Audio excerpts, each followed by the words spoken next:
Donc on va continuer sur la technique avec, on peut mettre le transparent. Voilà.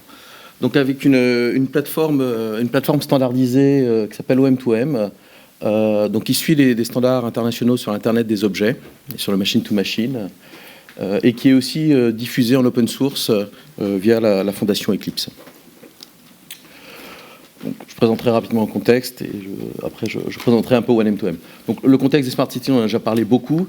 La seule chose que je voudrais repointer là-dessus, c'est le fait que ces Smart Cities, en fait, elles sont faites de smart systems autour du transport, autour des quartiers, de l'énergie, et que finalement c'est un système qui est, alors j'ai mis City puissance smart, c'est vraiment très smart, c'est très complexe finalement, parce qu'il y a beaucoup de systèmes là-dedans, et c'est vraiment du système de système.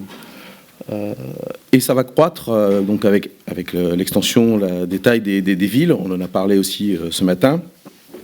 C'est un problème aussi complexe quand on discute, nous chercheurs, dans ce domaine-là, on va vite arriver avec des politiques, il va y avoir les citoyens là-dedans, et puis les scientifiques qui rêvent à des trucs qui finalement servent à rien parfois, quoi. Donc ce mélange-là, il est assez délicat, et on passe beaucoup de temps à essayer de se comprendre et à trouver des choses intéressantes à faire qui ont un but réel. Les choses aussi qui compliquent tout ça, c'est la temporalité d'une ville. C'est vrai que nous, côté scientifique, on raisonne à 1 an, 2 ans, 3 ans, 4 ans, à l'informatique, bien moins que ça même. Dans la ville, c'est pas du tout la même temporalité, quoi.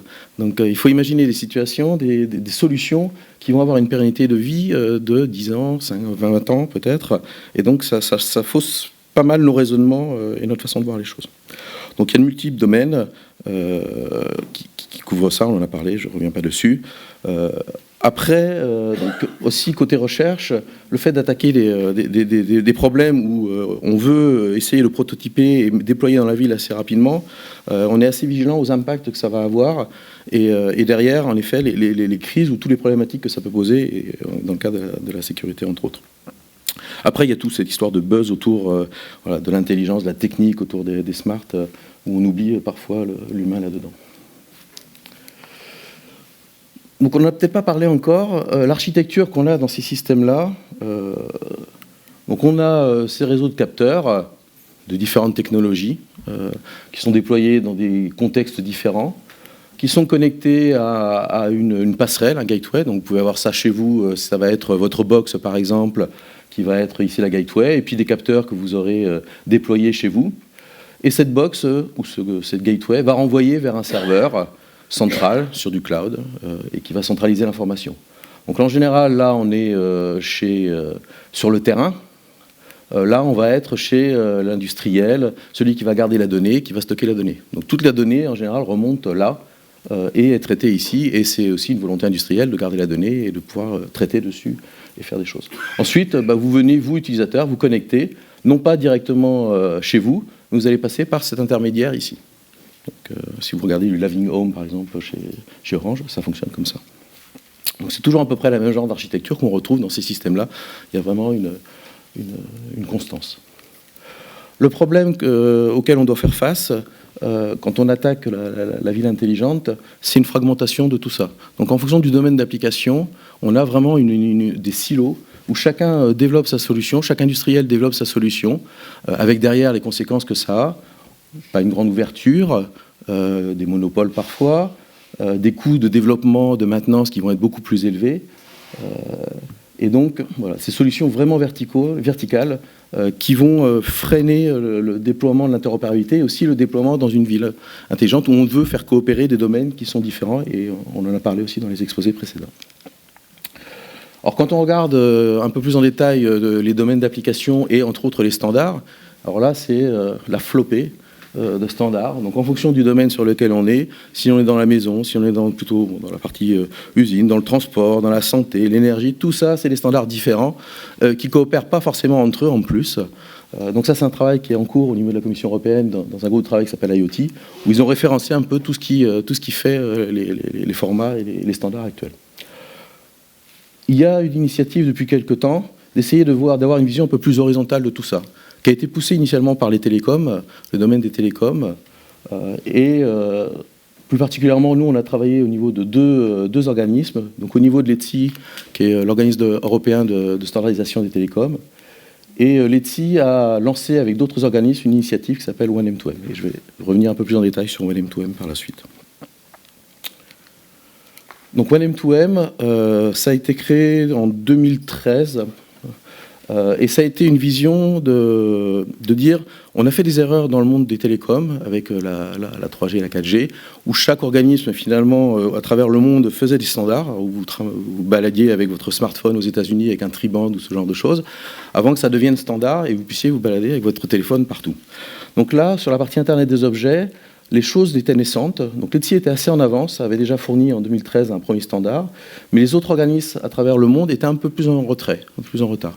Donc ils ont contacté ces organismes avec lesquels ils travaillaient déjà dans le cadre de la téléphonie et de l'organisme 3GPP pour dire, essayons de construire un standard commun pour l'Internet des objets, pour le machine-to-machine, qui pourra s'imposer. Donc derrière ces organismes-là, il y a des sociétés, hein, donc il y a à peu près 200 grosses sociétés qui sont partenaires pour pousser ces standards.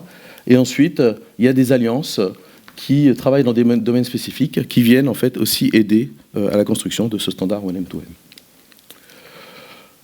Rentrons un peu plus dans le détail, mais je vais passer assez vite là-dessus. Donc comment c'est architecturé? On retrouve à peu près la même chose que tout à l'heure, en fait. On va avoir des équipements qui vont être plutôt des capteurs ou des capteurs intelligents, connectés à des gateways, donc qui vont concentrer un ensemble d'informations. Et puis, on va avoir une infrastructure où on va avoir des nœuds qui vont faire du calcul, du service, ce genre de choses. Ce qu'on voit dans cette architecture-là aussi, c'est une ouverture à d'autres domaines. Donc on a la capacité de connecter comme ça des architectures différentes, parce que ça ne va pas forcément être monodomaine. Donc ça, c'est une des autres difficultés, c'est que vous aurez peut-être une architecture de capteurs fournie par Météo France, une architecture fournie par quelqu'un qui gère de la voirie, et quand vous allez voir faire une application qui va gérer le trafic ou de l'embouteillage, vous allez avoir besoin d'informations sur la météo, d'informations sur le trafic, certes, peut-être sur des événements, et donc vous allez mélanger tout ça. Et donc vous ne pourrez pas aller simplement interroger une seule infrastructure, il va falloir se connecter à de multiples infrastructures pour avoir l'information et construire l'information. Ce qu'a défini le standard à ce niveau-là, c'est un ensemble de services. Quels sont les services dont j'ai besoin quand je veux déployer une architecture d'objets connectés? Alors, ils sont partis en fait du réel, hein, ils ont pris des cas d'utilisation, la santé, les smart grids, le transport, et comment on fait? Quels sont les services communs à toutes ces entités-là que je dois définir dans un standard? Donc c'est ce qu'ils ont défini dans ce qu'on appelle le CSE, le Common Service Entity. On a aussi un aspect réseau, où on va pouvoir ici utiliser différents types de réseaux en fonction de ce qui est disponible, du sans fil, du filaire ou d'autres choses. Les services qu'ils ont définis, c'est tout ce qu'on peut retrouver dans ce domaine-là. Donc un premier service qui va être l'enregistrement. Donc quand vous voulez amener un nouveau capteur, une nouvelle entité, vous devez vous enregistrer au système. Et là, il va y avoir des aspects sécurité, bien sûr. Un aspect découverte. Donc là, c'est la dynamique de ces systèmes. Ils évoluent très rapidement. Ne serait-ce par exemple à cause de la mobilité. Donc vous avez une entité qui va être connectée à un moment donné, mais elle est mobile et elle sera déconnectée à un autre moment parce qu'elle est plus visible. Donc comment on gère la découverte de ces entités qui arrivent, qui partent, et comment on découvre ces nouveaux services. Un aspect sécurité, on en reparlera un tout petit peu après. Des fonctionnalités par exemple de gestion de groupe. Donc on peut en effet avoir un grand nombre de capteurs. Alors si on regarde les architectures actuelles, des architectures à plus de 15 000 capteurs, je pense qu'il n'y en a pas tant que ça. On sort des chiffres de milliards de capteurs, des infrastructures à plus de 1000, 10 000, je pense qu'il n'y en a pas beaucoup. Une gestion des données, donc un stockage de ces informations-là, et là aussi de nouveau des problèmes d'accès, de confidentialité. Des choses autour de la communication, donc qui sont représentées plutôt dans ces trois bulles-là, donc différentes façons de communiquer avec ces entités-là. De gestion de multiples réseaux, et puis aussi une sensibilité à quel est le réseau sous-jacent, qu'est-ce que je peux faire avec ce réseau-là, en termes de qualité, de service notamment. Une gestion des équipements dans le long terme, puisque si on parle par exemple de compteurs intelligents, c'est une pérennité de 15-20 ans, donc il faut pouvoir mettre à jour ces équipements à distance sans déplacer un technicien. Et puis des informations de counting par exemple, ou de gestion des applications. Donc dans ce cadre-là, on a développé ce logiciel donc, qui s'appelle OM2M. Alors la caractéristique de ce logiciel, c'est d'une part de suivre les deux standards européens et internationaux OneM2M. Donc d'avoir une vision très horizontale, il n'est pas spécialisé dans un domaine. On va en fait le spécialiser en fonction du métier qu'on veut mettre en place. Dans ces architectures-là, une révolution qui a commencé déjà il y a quelques années, c'est de ne pas voir tous ces systèmes, tous ces équipements comme du service, mais plutôt comme des ressources. Donc dans cette vision de l'Internet des objets, tout est ressource. Un capteur, une donnée, un droit, une application, tout ça c'est des ressources. Et on va en fait avoir une façon d'interagir avec ces éléments-là relativement aisée, donc à base d'architecture qu'on appelle REST. Après, je passe ces parties-là, qui sont plus techniques.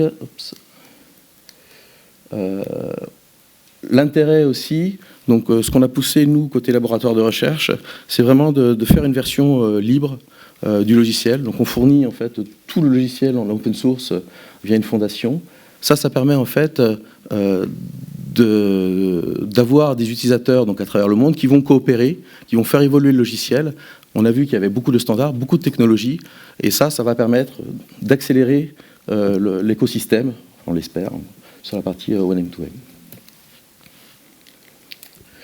Bon, ça, c'est son utilisation, un déploiement. Alors, ce qu'on peut voir sur cette partie-là, c'est que la partie asiatique monte très fortement en pression sur cette norme OneM2M et sur ces objets connectés, avec derrière des gens comme Samsung, LG, qui montent en fait, qui partent du matériel, qui vont de plus en plus vers du logiciel. Et donc ces pays asiatiques là, Taïwan par exemple aussi, il y a vraiment une volonté de monter vers les couches logicielles et pas rester sur du matériel. Et ils sont très très moteurs dans ces standards de l'Internet des objets. En termes d'architecture, ça donne quelque chose comme ça du logiciel. Donc en fait, c'est un système qui est assez modulable, basé sur des notions de plugin, ce qui permet en fait, quand vous avez une nouvelle technologie, vous développez un plugin, un code, vous venez l'insérer dans le logiciel et vous profitez de tout ce qui a été déjà développé par toute la communauté derrière. Des services de sécurité, voilà. Donc intégrer une nouvelle technologie, c'est définir ici ce qu'on appelle un interworking proxy, et ça va mettre, pour des étudiants, quand on l'enseigne nous à l'INSA, sur des technologies très simples, c'est 6 heures, ça leur prend 2 TP. Sur des technologies vraiment complexes, on met un stagiaire et en 2 mois c'est fait.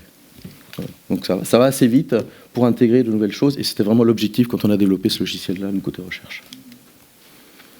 Si maintenant je reviens sur la partie sécurité, donc on retrouve l'architecture de tout à l'heure. Dans le standard, en fait, il y a 4 endroits où il y a la sécurité.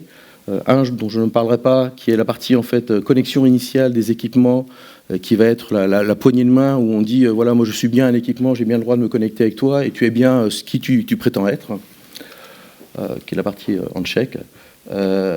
Donc au niveau de cette partie 1, on va avoir en fait les équipements et les applications, donc les utilisateurs qui viennent se connecter au système, qui vont venir s'enregistrer, s'authentifier et demander des autorisations pour pouvoir récupérer des informations et traiter de l'information. On va retrouver un deuxième niveau de sécurité qui va être au niveau du réseau. Et là, on va s'appuyer sur ce qui existe, les protocoles existants qui ont un niveau de sécurité. Donc on en a vu tout à l'heure dans le précédent présentateur où il a montré quelques protocoles qui étaient sécurisés et qui garantissaient un niveau suffisant, HTTP, ou des choses comme ça. Et dernier niveau de protection, on va l'avoir en fait à l'intérieur des services fournis par chaque breaker pour savoir en fait est-ce que j'ai accès à ces services ou pas. Et on va vérifier, on va avoir des politiques d'accès, de contrôle d'accès. Plus en détail, mais on rejoint des choses qui ont été aussi présentées un petit peu tout à l'heure. Donc quand une application va arriver, elle va s'enregistrer et on va lui en donner une clé. Et on va lui donner une clé qui va être générée à la volée automatiquement par le logiciel. Et après, l'application ou l'équipement va utiliser cette clé pour pouvoir communiquer et accéder à des services. Donc on mettra ça dans un des champs du protocole, en fonction du protocole dont on dispose pour pouvoir communiquer. Je vais passer sur ça. Au niveau des fonctionnalités, quand on va aller chercher des services, donc on va avoir des choses, comme tout est vu comme des ressources, sur chaque ressource, en fait, on va mettre des droits d'accès sur ces ressources-là, pour chacun des utilisateurs, chacun des clés enregistrées au niveau du système. Donc on va pouvoir gérer, créer et administrer ces accès. On va pouvoir gérer à travers ça les autorisations et les identités qui arrivent sur le système. Donc ça se représente comme ça. Donc on a ici ce point d'accès, cette politique de contrôle qui est accrochée à chaque ressource. On peut avoir plusieurs politiques de contrôle définies. Donc par exemple des politiques de contrôle qui vont être pour un administrateur ou quelqu'un qui a des droits assez forts, ou pour une famille d'utilisateurs. Tout ça relié à la même ressource. Ensuite, sur chacune de ces droits, ces politiques, on va avoir des règles qui vont dire en fait à la fois comment on peut manipuler la ressource, mais aussi comment on peut modifier les droits sur cette ressource-là. Donc on a les deux aspects qui sont représentés à ce niveau-là. Les actions qu'on peut faire dessus, on peut créer une règle, on peut consulter une règle d'autorisation, détruire, mettre à jour, découvrir une règle aussi pour savoir à quel élément, quelle ressource on a accès à un moment donné. Au niveau des règles, donc on va en fait faire une relation avec l'élément qui demande l'accès à cette ressource-là. Et ça va se faire à travers la clé d'identification qu'on a affectée au début quand un système est venu se connecter, à travers ce qu'on appelle les originators. Donc là, on va en fait, à l'intérieur de ce système-là, stocker l'information. Voilà, tel identificateur a le droit d'accéder à telle règle, et donc à cette règle d'accès, et donc à cette ressource-là de cette façon-là. On peut aussi mettre des choses à travers des contextes, comme des listes blanches, des adresses particulières. Voilà, on a d'autres systèmes de filtrage pour gérer les règles là-dedans. Donc en conclusion, et après je vous passerai un petit film qui résume un peu ces différents éléments et comment on les met ensemble pour arriver à un système où on va avoir de la santé, du transport, des choses comme ça. Donc on a fait dans un projet européen qui s'est terminé il y a maintenant 1 an. Donc c'est des systèmes qui sont très complexes, et quand on les aborde sous une forme de la sécurité, on se rend compte que c'est difficile de garantir la sécurité de bout en bout, ne serait-ce que parce que les technologies qu'on va utiliser en dessous sur les réseaux de capteurs ont des capacités relativement faibles et ne vont pas nous satisfaire, ils ne vont pas nous donner les moyens en fait déjà de construire la sécurité au-dessus. C'est l'exposé suivant. En termes de recherche, on a pas mal de challenges. Donc que ce soit au niveau de la gestion du réseau, des données, de l'architecture, des services, et aussi de la place de l'homme là-dedans. Donc on fait par exemple, on a des activités autour de la création d'intelligence dans ces systèmes-là, donc de les faire réagir tout seul, sans que l'utilisateur ait besoin de piloter les choses. Et quand on fait des démonstrations, entre autres au grand public, très rapidement la question c'est « ouais, mais vous m'avez mis un comportement automatique, si aujourd'hui j'ai pas envie que ça soit ça, comment le système il le sait ?» Donc rapidement, en fait, les utilisateurs, on peut leur faire des politiques évoluer, mais ils se disent, ouais, moi, j'ai pas une constance. La règle, elle n'est pas toujours vraie pour moi. Et donc, c'est assez difficile à rentrer ça, à intégrer ça dans un système pour qu'on mette du smart ou du futé, comme diraient les Canadiens. Au niveau de la norme 1M2M, donc c'est une norme qui est sortie dans sa première release en février 2015. Il y aura une nouvelle version annoncée mars-avril 2016, mais sûrement plutôt automne 2016. Ce qu'on voit, c'est un engagement plus fort des industriels vis-à-vis de ces standards. Donc il y a des gros industriels qui partent, qui développent ce standard-là, qui commencent à fournir des solutions, et pour certains, ils commencent à commercialiser des solutions sur ce standard-là. Alors il n'est pas le seul, donc il y en a une petite dizaine à travers le monde, soit des standards parce qu'il y a un gros industriel, par exemple Google, qui dit voilà, c'est ça mon standard et suivez-moi. D'autres où il y a un petit groupement d'entreprises qui se réunit. L'intérêt de 1M2M, c'est qu'il y a vraiment une masse critique assez forte. Et il y a un historique de gens qui ont eu l'habitude de travailler entre eux sur d'autres protocoles, d'autres standards. On va pouvoir lancer le film. Donc c'est un film en fait qui montre le déploiement de ce logiciel-là dans le cadre d'un projet européen, où on voit une personne qui vit sa journée et qui va interagir avec différents éléments pour mener à bien son activité. This video presents the ITIA A2Nets project. The potential benefits of resulting technologies are showcased through the story called A Machine-to-Machine Assisted Workday. Our protagonist Jane has just gotten a new job from another city. We will follow her as she wakes up in her new rental apartment for one of her first working days at the new job. Jane's apartment has various energy-conserving and comfort-enhancing automatic features made possible by machine-to-machine technology. The various sensors in the apartment detect Jane's presence and activities as she is getting ready for work. Devices in the room react and adjust automatically to her sister. This is done through reasoning carried out within the background system. As Jane is now ready for work and leaving the apartment, the machine-to-machine system detects this and turns off the lights, reduces air conditioning, and enables the alarm system to enhance energy efficiency and security.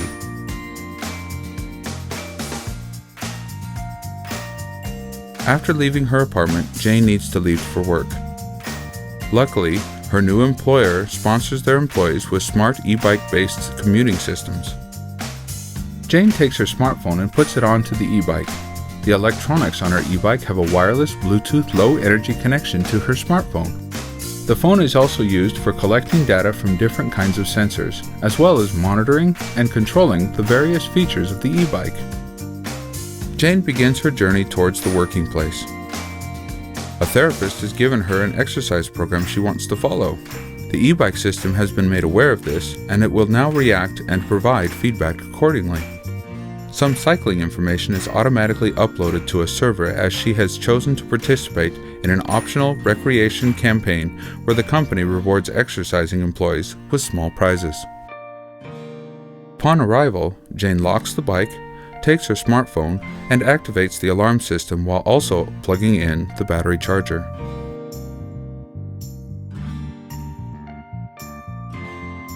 The company Jane works for is also included in an online car-sharing system for situations where the employees quickly and temporarily need a car to travel somewhere. Jane is now at her desk carrying out her work. Using her mobile phone, she's able to make sure that everything is okay in her apartment and that the e-bike is successfully connected to the alarm system. While sitting at her desk, Jane checks her email inbox and notices that she has to go to a business meeting with another company located a bit further away. Jane logs into the car-sharing system and checks the availability of a suitable vehicle and makes a reservation according to her needs.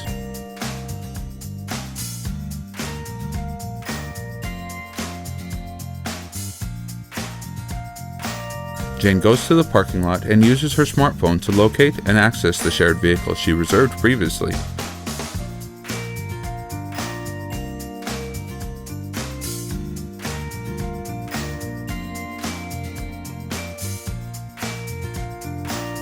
While driving, the smart car sharing system is online with sensors providing information to a server whenever necessary. Through these three application cases presented in this video, we have seen how the machine-to-machine technologies developed in the ITIA A2NETS project can aid and enhance our everyday lives.